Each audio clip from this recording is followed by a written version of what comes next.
Perang Rusia-Ukraina sudah memasuki tahun ketiga. Konflik ini terus berkembang dengan intensitas yang berbeda-beda. Namun ada satu hal yang tidak berubah. Kota Kyiv tetap menjadi salah satu pusat perhatian dunia. Sebagai ibu kota Ukraina, Kyiv memiliki arti penting. Disinilah pusat pemerintahan berada. Disinilah koordinasi militer berlangsung. Dan disinilah simbol bertahannya negara dipertaruhkan. Karena alasan inilah, kota ini berulang kali menjadi target serangan militer Rusia.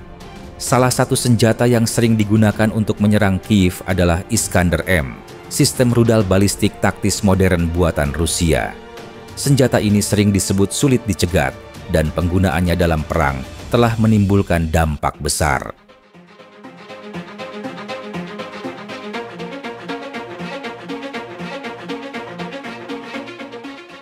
Iskander-M adalah sistem rudal balistik jarak pendek yang dikembangkan oleh Rusia pada awal 2000. Rudal ini dirancang untuk memberikan serangan presisi ke sasaran penting dengan jangkauan resmi hingga 500 km. Kecepatan Iskander-M bisa mencapai Mach 6 hingga Mach 7. Artinya, rudal ini mampu menempuh jarak maksimum hanya dalam beberapa menit. Salah satu fitur utama yang membuatnya berbahaya adalah kemampuannya untuk bermanuver di fase terminal atau di bagian akhir lintasannya. Dengan manuver ini, rudal tidak mengikuti lintasan balistik murni, sehingga sistem pertahanan udara kesulitan memperkirakan jalurnya. Akurasi rudal ini tergolong tinggi, dengan Circular Error Probable atau CEP sekitar 5 hingga 7 meter.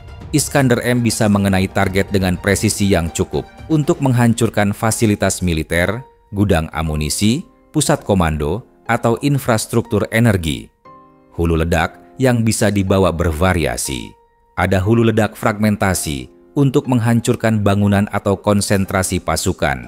Ada hulu ledak penembus untuk target bawah tanah. Bahkan ada opsi hulu ledak cluster. Versi militer Rusia juga memungkinkan dipasangi hulu ledak nuklir taktis. Sistem peluncurnya menggunakan kendaraan roda 8 yang disebut Transporter Erector Launcher atau TEL.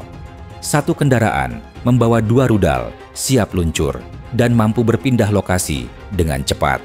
Mobilitas ini memberi keuntungan karena peluncur bisa menembak lalu segera bergeser untuk menghindari deteksi.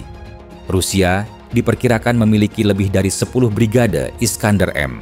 Satu brigade biasanya terdiri dari 12 peluncur.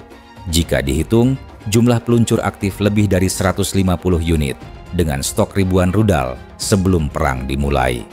Dalam invasi Ukraina, Iskander-M digunakan sejak hari pertama.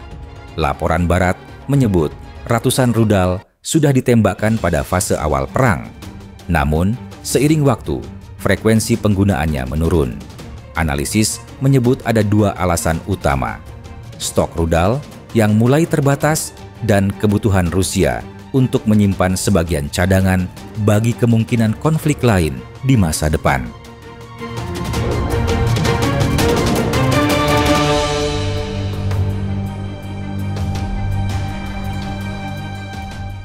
Kyiv terletak sekitar 150 km dari perbatasan Belarusia. Jarak ini membuat kota berada dalam jangkauan penuh Iskander-M rudal, bisa ditembakkan dari wilayah Belarus atau dari perbatasan timur laut, dan tetap mampu mencapai pusat kota dalam hitungan menit. Karena statusnya sebagai ibu kota, Kyiv menjadi target strategis. Serangan diarahkan pada gedung pemerintah, fasilitas energi, serta infrastruktur transportasi. Namun dalam kenyataannya, serangan juga sering mengenai area pemukiman sipil. Pada Agustus 2025, salah satu serangan terbesar kembali terjadi. Rusia meluncurkan puluhan rudal dan drone ke arah Kyiv. Pertahanan udara Ukraina berhasil mencegat sebagian besar, tetapi tidak semuanya. Sebuah gedung apartemen runtuh sebagian, sekolah rusak, dan fasilitas publik ikut terdampak. Laporan resmi menyebut lebih dari 10 orang tewas dan puluhan lainnya terluka.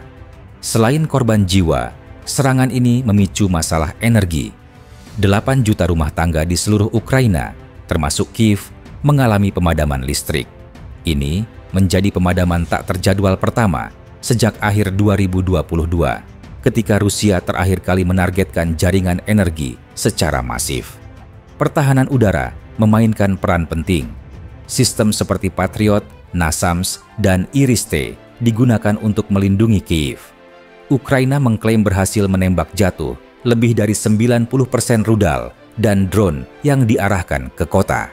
Namun, bahkan dengan tingkat intersepsi tinggi, satu rudal yang lolos saja bisa menimbulkan kerusakan besar dan korban jiwa.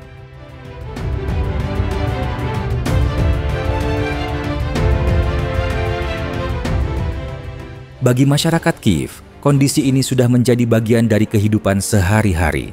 Sirene serangan udara berbunyi hampir setiap minggu, kadang beberapa kali dalam sehari.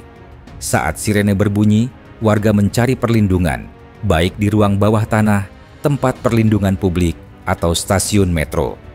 Banyak warga sudah terbiasa membawa selimut atau perlengkapan darurat jika sewaktu-waktu harus bermalam di sana.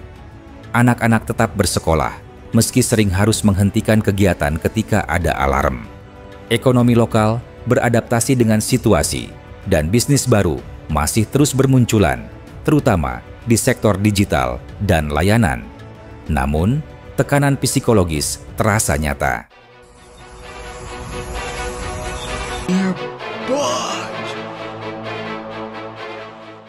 Iskander M adalah simbol kekuatan militer modern Rusia.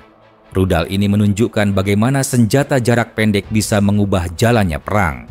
Dengan kecepatan tinggi dan kemampuan manuver, rudal ini sulit dicegat dan penggunaannya terhadap Kyiv memperlihatkan dampak besar pada kota dan warganya. Bagi Kyiv, ancaman Iskander M dan senjata lainnya berarti kehidupan sehari-hari yang penuh ketidakpastian.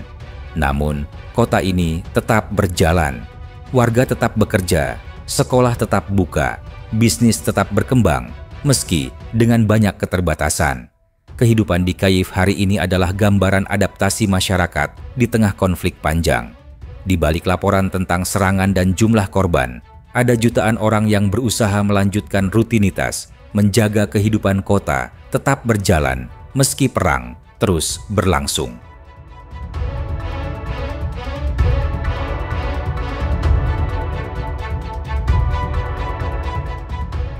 Video ini dibuat untuk tujuan edukatif dan analisis semata. Kami tidak memihak pada pihak manapun, tidak mempromosikan kekerasan, dan tidak mendukung perang dalam bentuk apapun. Semua informasi yang disajikan bersumber dari laporan terbuka dan analisis geopolitik yang tersedia untuk publik.